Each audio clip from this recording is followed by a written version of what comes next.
Hi everyone and welcome back to Too Cool for Middle School. I'm really excited about today's video because I've been working on this for months actually, and it's something that I've been working on with my friend Emily from Read It, Write It, Learn It. You probably know her from Instagram and Teachers Pay Teachers, and we did something this year that I just think was so special and so different and so interesting, and it's something that took a lot of work, but I think it had a really big impact on our students, and it was really fun for us to work on something together, but it was pretty difficult to build this project from scratch. So we wanted to document the journey a little bit and share the ups and downs, the things that worked, the things that didn't. We wanted to share all of that with you so that if you want to kind of replicate this type of collaboration, you could do that and start a few steps ahead of where we started.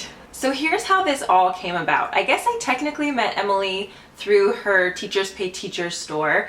I bought, I think it was like a blending quotes station thing from her, and then I really liked it. It was so successful in my classroom, so I was doing like Instagram stories and showing you guys everything that we did with those quote stations, and I was tagging her in all those videos. And so then she wrote me a message back and she was like, oh my gosh, I've followed you for so long. It's so nice to kind of meet you here on Instagram. And ever since then we have just been friends. We're very like-minded and we share a lot of the same passions. So that was a couple of years ago, and at this point we talk, virtually through Instagram or texting or whatever, almost every single day. And we follow what the other person is doing in their classroom. And I really respect her as a teacher, and she likes to see what I'm doing in my classroom. And so I saw that last year she did these really cool literature circles with her 7th grade English students. And the topic of all of the books was kind of children or young adults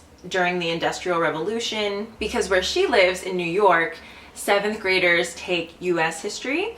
And then last year I was teaching 8th grade English, and they are actually learning US history in 8th grade. So our content was really quite similar, even though she teaches 7th and I teach 8th. But reading books about the Industrial Revolution would support all of our students' history content as well. And she works with another one of my Instagram friends actually, Peacefield History, who teaches history. So it's just really funny how Instagram and YouTube and teacher social media in general just kind of brings people together, and you can build these relationships and then really truly do things that are better for your students, because you as a teacher are learning from these other amazing teachers all over the country. They teach in upstate New York, and before Instagram, I never would have had any idea what they were doing, but now I get these daily peeks into their classroom. So I actually still have never met Emily in person. It is definitely our goal to meet in person very soon, but I think that even makes this a little bit more impressive. We live on opposite sides of the country. We've never even met in real life, but we were able to form this professional relationship on social media and become friends and plan something that would enrich the curriculum for our students and give them this really unique unit where they also get to meet students from all the way across the country. So while we were going through this process, I vlogged a couple of times so that you were able to see in real time almost what it was like for me to teach this and what it was like for my students as they got to engage in these different lessons. And I've mentioned this a couple of times, but my students know that they're being filmed. They agree to being filmed. They actually help me do a lot of the filming. We do have release forms through our school and our district, but then I also have a separate one for YouTube videos that was approved by my principal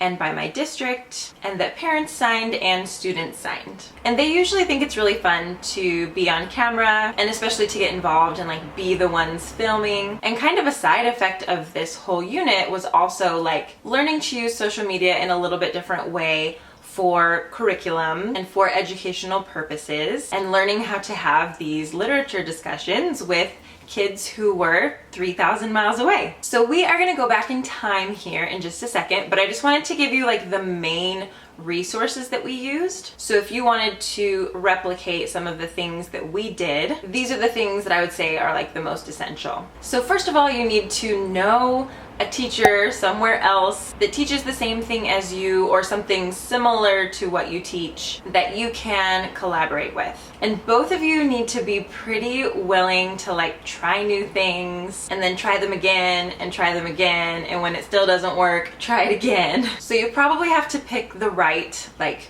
teaching partner to do this with. It really doesn't matter where they are. I mean, it would be especially cool if you did it with somebody in a different country. But one thing to keep in mind is that the time zone difference can just be a little bit frustrating. So for us, when we were trying to find times to do like a live chat, which I'll talk about in a second, that was a little tough, especially since we have like different periods of students, and since I'm on a rotating schedule and Emily's class was 3 hours ahead of mine, there were certain groups of students that literally just never ever overlapped, so we could never do anything live with those specific groups of students. We only did one live thing actually, but if you were in a self-contained classroom, this would be a little bit easier, and if you were in the same time zone or maybe just like one time zone apart, that would also be easier. So we kind of did that the hard way, but it is not impossible. We still made it work. Now you could really do this with any content, but I really liked her literature circle unit, and so I asked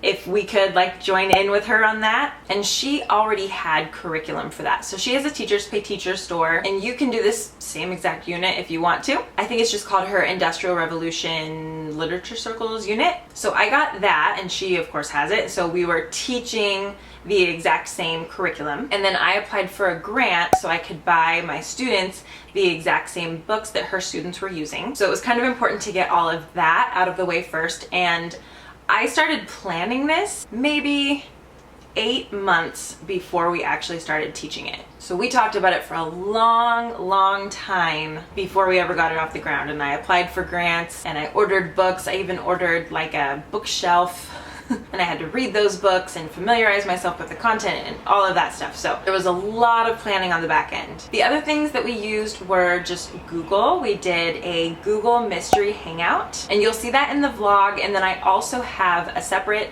video that explains exactly how to do mystery hangouts, like from beginning to end, and then I have resources that can help you do a mystery hangout in my Teachers Pay Teachers store if you want to do it the same way that we did it. And we tried several different platforms for like having our students communicate, but the best two platforms that we found were Padlet and Flipgrid. So we used Padlet for their written responses, and then Flipgrid so that they could make videos and do video responses to different questions. And I feel like that's the best way to go actually, is to have both of those different platforms, because we're still teaching reading, writing, speaking, and listening in English every single day. So it was nice to like switch it up a little bit and hit all of those different skills. I ended up signing up for the paid version of Padlet just so that I could have all of the features that I really wanted, and that was $12 a month, but Flipgrid is free, Google is free, and I didn't personally have to pay for the books or the curriculum or anything. So it was pretty cheap. It just took a lot of planning and work to get it moving. Okay, so let's go back in time now and see what this looked like when we got it all started. Good morning, everyone. It's such an exciting day today. We are beginning something I've never done before, something I haven't really seen anyone else do before. So we don't have an example of like how to do this, but my friend Emily and I are collaborating on a unit where our students are gonna be doing like literature circles with books that are about the Industrial Revolution and like child labor and factory work and things like that. And so, what's the date today? November 15th. That's right, I should know this. I'm seeing Dear Evan Hansen tonight, whoop whoop. But I digress, yeah. But anyway, we have a ton of stuff planned for this unit because for one thing, both of us are really passionate about fair trade fashion and ethical fashion and looking at our clothing purchases and trying to make better decisions and not use fashion to keep people oppressed. So that's gonna come a little bit later in the unit, but we are starting off by doing a mystery hangout, and we're gonna like introduce our students to each other. We both have 4 periods of English. So each of our periods is gonna be like a buddy class to one of the other classes. But for today, just one of my classes and one of her classes is gonna do a mystery hangout. So I've got that set up over here. Yesterday we chose like the teams that the students wanted to be on, so I just put those up here instead of doing their name badges because I just didn't have time for that this time around, but I think this will work. I've got 8th graders. I need to scoot this table over and put some chairs over here, but we're not doing it until 5th period, so I've got a little bit of time. I've got 2 other classes to teach first. And these are the books that we're gonna be using. I was doing a little bit of math yesterday trying to figure out how many short I am. I need 42 more books. So I don't know, we'll talk about that later. These are the books that we are going to offer as books that our kids can read for the literature circle. So they're similar, but the characters are a little bit different in each of them. And that's gonna be one of the fun things, is kind of like comparing them and looking at the similarities between the stories. So yeah, as we do this, I wanna take you along with us and show you how we manage to like communicate with each other and have our students communicate. I know right now that we're gonna be trying to use Padlets for our students to do like book discussions, and we're also going to use Flipgrid to have them introduce themselves at the beginning and then also record their reactions to different sections of the book and stuff. So we have a few different platforms that we're going to be using. We tried Google Classroom initially and it wouldn't let me share a classroom with a teacher outside of my like network, my district network. So there might be a workaround for that, but we didn't have time to find one, so we just switched over to Padlet. So as we do this, we'll be taking you along and showing you how we are doing literally a cross-national collaboration, and we are so excited. Okay, here we go. We have our table set up, and this is the view of the other classroom. And then I just actually have 2 computers set up because this laptop projects up to my board, but then this one is just kind of nice so that the other class can see like all of my students behind them. So my other class just left, and then my next class is coming in. Let's see if they're here. Hi. This is such a bad picture.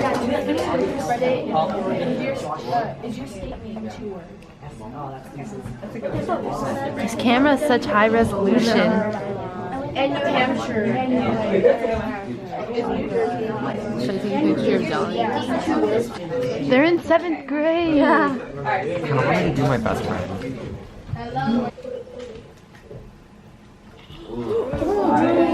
Wait, what? Wait, so they're not grade. They're what? They're not grade. They're staying as 2 different words. New York. New Hampshire? New York. Fuck that, it's cold there, right? There's lots of trees at the sky. There's lots of trees Everywhere.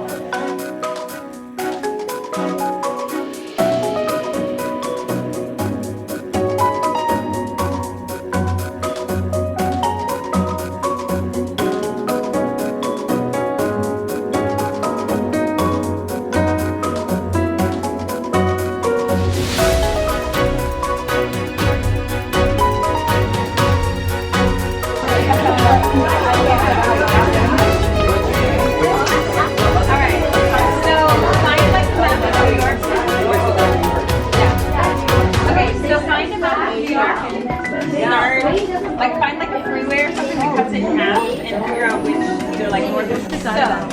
So you guys have to come up with a final guess. How many people are joining? That makes sense. So now it looks like you're like in Vermont, Like in New Hampshire. Yeah.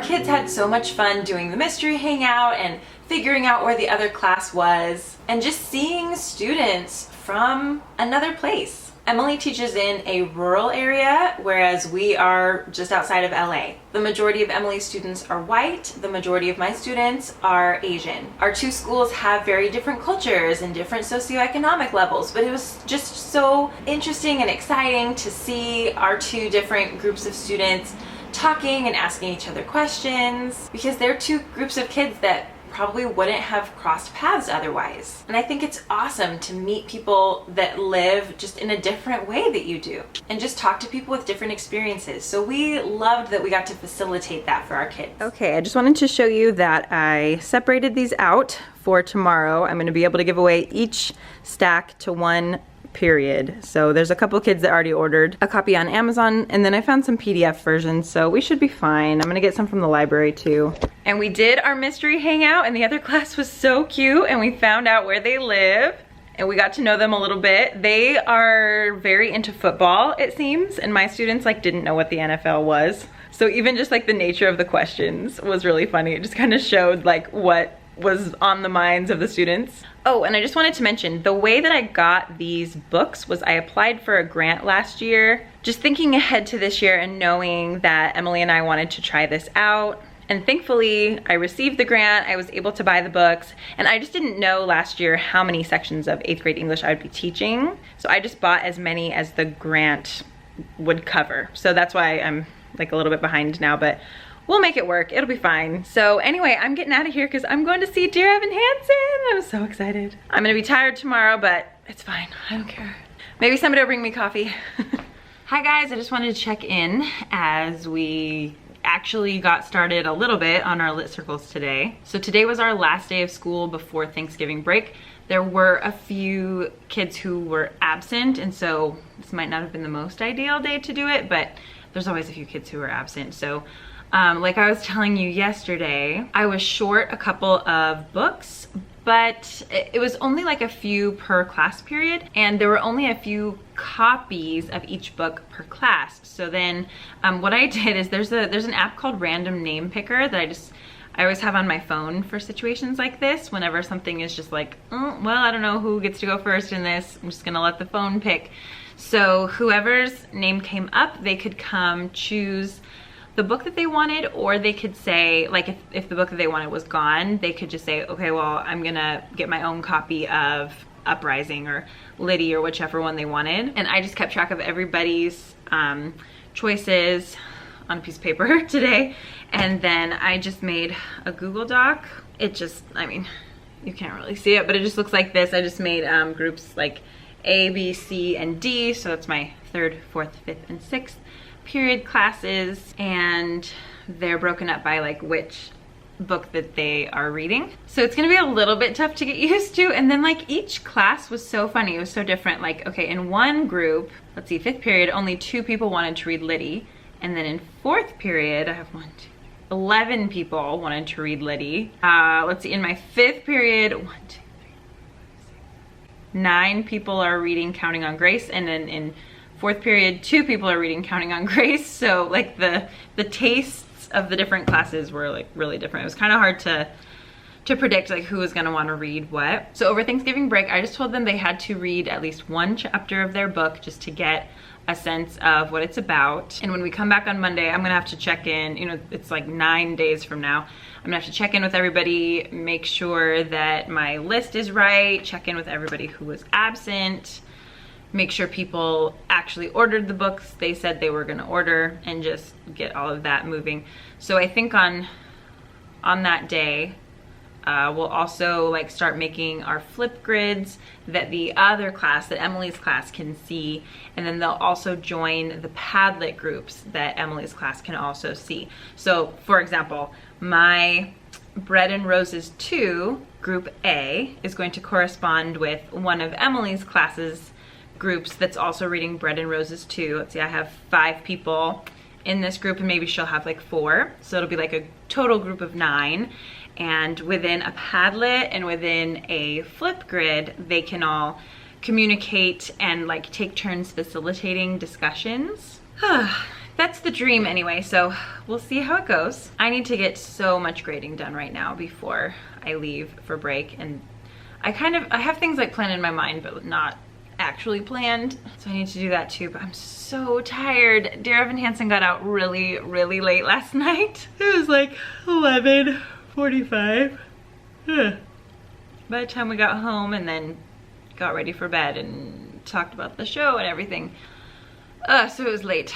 So I've had hot tea, coffee, boba tea, everything to try and keep me awake. I'm just very tired, so I need to try to hurry up with this and then get out of here. Okay, I'm gonna grade. See you later. Hi guys, welcome back from Thanksgiving break. It was wonderful to have a week off, but now I'm scrambling a little bit to just kind of like get back into the swing of things. So Emily and I are trying to kind of pace our classes from all the way across the country, trying to kind of pace them the same. And I'm doing a couple of things to connect our classrooms online. So right now what I'm doing is making some Flipgrid groups that our students will join. You can do these things called PLCs and public grids. So that's what I'm gonna make for our students. There were some that are like student ones, but it doesn't seem like I can add 2 different student email domains. So I don't know if our students would be able to like share in a grid. So I'm just gonna use these public ones, but then I'm adding a password so that other people can't get in. Gosh dang it, my battery's about to die again, but let me see if I can just show you this real quickly before it dies. So here's what it looks like. You do these PLCs in public access, and then I'm just naming each grid the name of whatever book students have chosen. So Uprising is one of them. Uprising, and then there's gonna be a code. We go next. And then I can add a password just to keep it a little bit more protected. Okay, and then I can launch my grid. Looks like I'm all set. And then I'm gonna edit this one right here. I'm gonna edit this topic. And we are going to connect here, but then I wanted to change this part a little bit. Just gonna copy and paste. I wanted them to talk about 5 different things. So all the students in my class who are reading Uprising and all the students in her class who are reading Uprising will all make a video, and then they can put it on this Flipgrid. So very cool. Okay, I can share this grid now with Emily. Let's see if I just go to my grids. All right, cool. So I'm gonna share all of these grids with her just through email and tell her what the passwords are so that she can have her kids sign up to do these. And I think that'll just be so much cooler where our students can like actually see each other's faces. We are going to have times when they're just typing and they're just like facilitating discussions like in just a written form online, but I think it's cool for them to like get to know each other. So we're gonna kind of mix it up a little bit. We'll have book discussions in written form and with video responses. So I'm excited for this part. So like I said before, we mostly used Emily's lesson plans that she had already written. This unit starts with a gallery walk to introduce students to some of the conditions in the factories during the Industrial Revolution, and then it ends with a mock trial. So in between the gallery walk and the mock trial that you're going to see in just a minute, there were so many lessons, so many other things that we did. This was like 3 weeks, I think? No, like 4 weeks. And I didn't remember to vlog very much of it. I really wish that I would have, just so you could see kind of the in-between. But my students and Emily's students were in groups with people who were reading the same book as them. So they would have discussions about the chapters that they were reading with people who were also reading that book, and then they would have discussions with students within my class that were reading different books but on a similar topic. We would also do this in like a large circle and just discuss like how many people have a main character who is from another country, or who doesn't have parents living with them right now, or who is working in a factory or whatever. So we would talk about the similarities and differences between the plots and the characters and the settings in all of the different books. Then, like weekly, we would have different posts on Padlet and Flipgrid where our students that were reading, like let's say Bread and Roses 2, you know, they talked about that book in class, and then they would go post an answer to a discussion question or a video in response to a discussion question also about Bread and Roses 2. So then my kids are seeing the responses and like how people react to that same portion of the book. And then her class is seeing the same thing from my students. So it was really interesting. Sometimes they interpreted things the same way, sometimes they didn't, but that's the really cool thing about like reading together, is just that, you know, people just kind of filter the same story and the same plot through their own lenses, and so they sometimes just have like different reactions. So that was really cool. And then obviously on our own, Emily and I were each teaching different skills about reading literature as we went through. There were kind of like weekly themes like setting, character, conflict, historical context. So they're getting all of that within the classroom and online and in these videos, and just there were so many different ways to express themselves. I will leave a list below also of all the books that we read. Some of them are just so good. Like Uprising was one of my favorites. Bread and Roses 2 was one of my favorites. And they're these really heartbreaking stories, but they're learning about real things that happened, about these strikes and the Triangle Shirtwaist Factory fire and immigration to New York and people from rural areas moving into the cities to look for jobs, families being changed by industrialization, and there are just so many interesting topics to talk about. And lastly, for this section, Emily and I are both very passionate about ethical clothing and fair trade clothing. We both participate in Dressember, and just on our own Instagram feeds promote fair trade fashion brands and jewelry companies. And so because in our personal lives, that's something that we care about and something that we have researched, we were able to bring some of that information from today into conversations about what working conditions were like 100 years ago.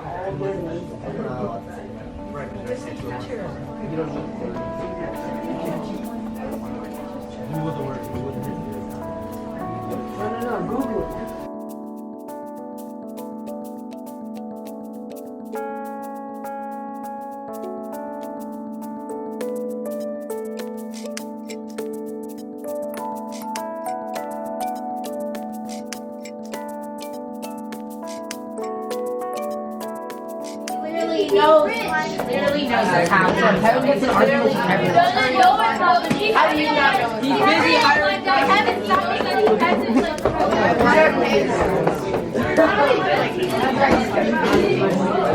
Mr. Marcy.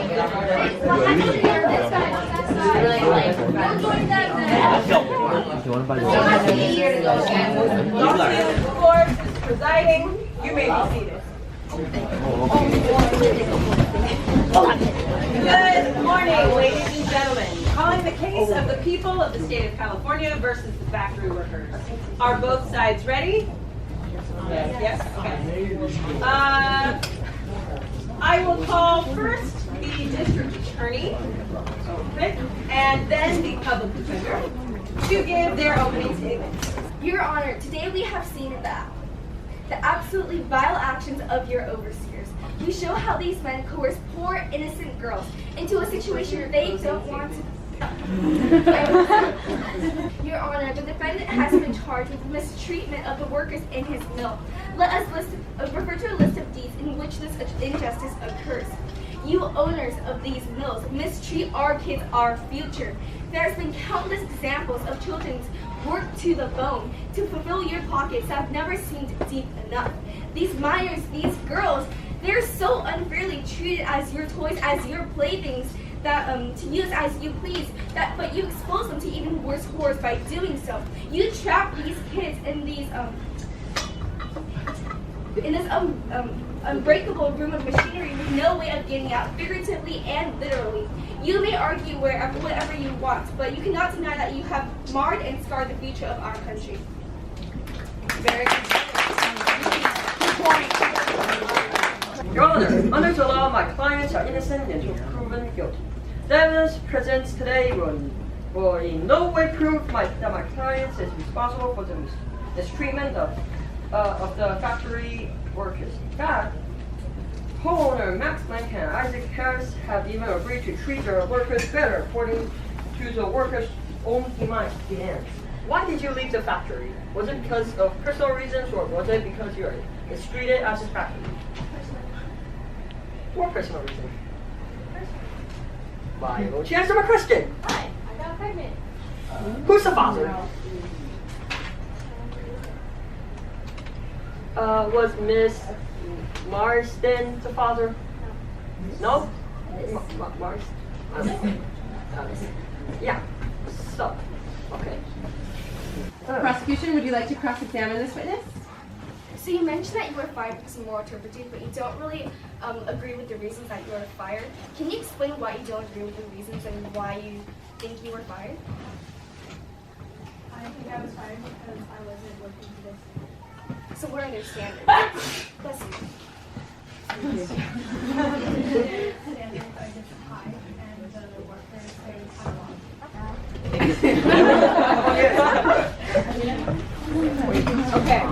Correct. How long have you been working with the con? Have you come up? We're on the same side. Corporation. About a year and a half. What was the purpose to work with this company?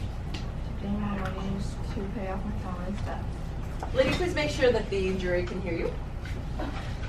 Order in the court, please. What were the benefits you received as a subcontractor? The factory gave me health benefits, and they also gave me good pay. The hours were fine, and I received long breaks. Why do you want to help the girls get a job? I want to help them so that they can help to afford assist their family. And the factory no means harms them, and they even gave them benefits as well. Prosecution, would you like to cross-examine this witness? So that was our last day before Christmas break, and then when we came back, I think we might have just wrapped up a few loose ends, but then we moved on to a new unit. I didn't feel like we did a very good job of like closing out what we had spent so long working on. We had this long break, and I think like Emily's break was at a little bit different time than ours, and they were continuing with that unit a little bit more than we were, so we just kind of diverged and didn't really have like any closure. So that's something I would do a little differently next time. We weren't really sure how long everything was gonna take, and like if I would go slower or faster than she did. So pacing can be a little bit tough, you know, all the way across the country. And we would check in with each other pretty often, like, okay, where are you guys at? Plus, you're pacing 5 different novels. So really we were doing like the hardest thing possible. Like we picked the hardest type of project, the hardest thing to pace from pretty much as far away as you can be in the United States from each other, and then we tried to do that as a collaboration. So considering all of that, I think we were really, really successful. And if you try to replicate this in any way, it's almost guaranteed to be easier. Pretty much any other type of collaboration is going to be a lot simpler. Before the school year ended, I asked my students what they had thought. I wish I had done this earlier, like right when we ended, like, you know, ask them to reflect on it a little bit. But I had them fill out a Google form with some of their reactions to what we did in our collaboration, and they really liked the Google Hangout, the mystery hangout, for those kids that got to do it, because not everyone did, just because of the time difference and everything. So if all of your students can be involved in that, they really liked that part of it. I would suggest that if you can. My kids also just said that they wished we had planned out the posting schedule a little bit better and like held people to it, because it was a lot for us to like manage and assess. It was a lot of work for me to create all of the Padlets and create all of the flip grids and groups and everything. And one thing that we did is like I would have my students in their different groups like submit a question for the following week, and then I would choose the best one, just like the most interesting one, just the one that I thought would generate the most conversation, and then I would post that, because my students weren't able to post like the discussion question on Padlet. They didn't have that access. They could only respond. So I just posted student questions on Padlet. But after doing all of that and just like coordinating everything, I wasn't always checking to make sure that every single person was engaging and responding and answering questions that people asked and everything. So if you can plan out like the posting and all of that ahead of time, just so that you're not so tired by the time that it actually happens, and you can do more of the monitoring, because the kids that were having fun posting, like they wanted to hear from more people. For the most part, that was like homework. I didn't really have them do that in class, so maybe I should have like allowed more class time for it. But other than that, they thought it was pretty cool. They were just interested to like meet different people that they hadn't met before, and I think just to like like get to use social media in class, because I think so often we're like, don't meet strangers on the internet, don't use social media, but we're like, no, that's what we're gonna do. We're gonna like do this collaboration with people we've never met on the internet. And really, when they go into college, if college is anything like it is now, 5 years from now, they're going to be doing a lot of that. There are a lot of discussion boards and discussion posts and reading something and then coming to class and talking about it, or just posting online about it. So I think this is kind of a cool time to like introduce that skill to them. So I know that was a lot of information. If you have any questions about it, Emily and I were thinking of doing an Instagram live where you guys could jump on and ask questions. So I will also leave information for that down below when we schedule a time when we can do another live thing with the time difference and all of that. Hey, it's Emily calling. Hey, Emily. Hey, how are you? Good, how are you? Good. You're on speakerphone and my camera is on. Awesome. I was just making a video about our collaboration and just kind of talking about like what my students thought of it, like how I felt at the end. And so, is there anything else that you would want to tell people about doing a collaboration with people you've never met from the internet? Well, I will just say that it's worth it. It takes some advanced prep and planning and definitely some conversations with whoever you collaborate with, but it is an experience your students will never forget.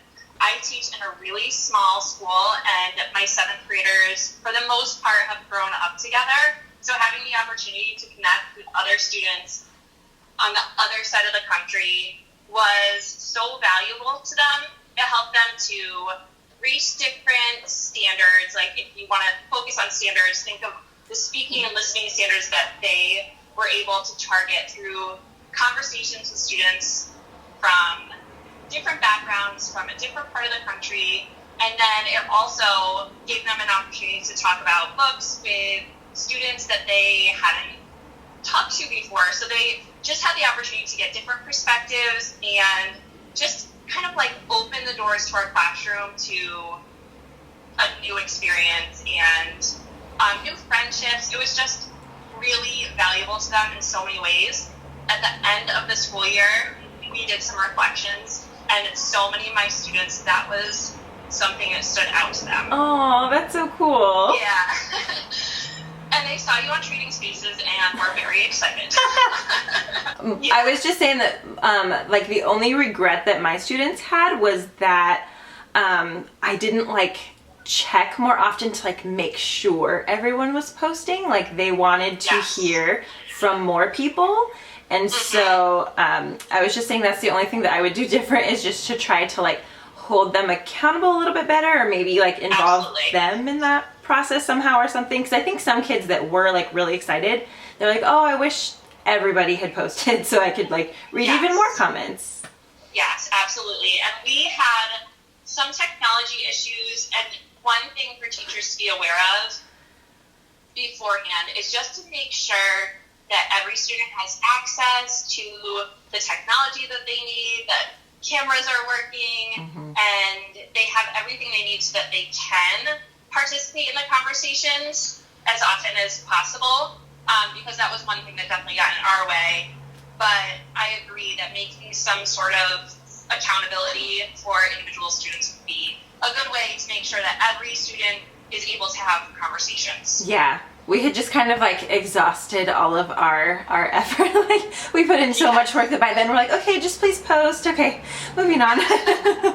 Yeah. So now we know. You can learn from our mistakes. So often with these experiences, the first time through, it's trial and error. Things work, and I just think overall it was such a positive experience. But the biggest thing that I would work on improving is definitely making sure the technology was more aligned up ahead of time, just because my district's technology isn't as easily accessible. And then also making sure, like you said, that every student is held accountable in some way. Just one more thing I was just thinking. The other thing I would add is this was a huge motivator for my kids. They wanted to read so they could participate in conversations with your students. Yeah. So beyond just the speaking and listening and analysis that they were doing, they were so engaged and excited. Yes, I forgot to say that, but that was huge. I think that was, Yes. I've never seen that before. I never thought of that as a way to motivate readers, but it was like just a really cool side effect of everything that we were doing. Absolutely. All right, very cool. Well, thanks so much for jumping on this video with us. Yeah, I'm excited to be here. And yeah, I'm excited to do an Instagram live so we can answer questions. Yeah, sorry, it was really fun. My words and talking all day. I know. She just did a whole day of presenting at Keeping the Wonder, so. Which was amazing. Yeah. So, okay, well, I'll let you go, and thanks so much. I'll talk to you later. all right, bye. All right, bye.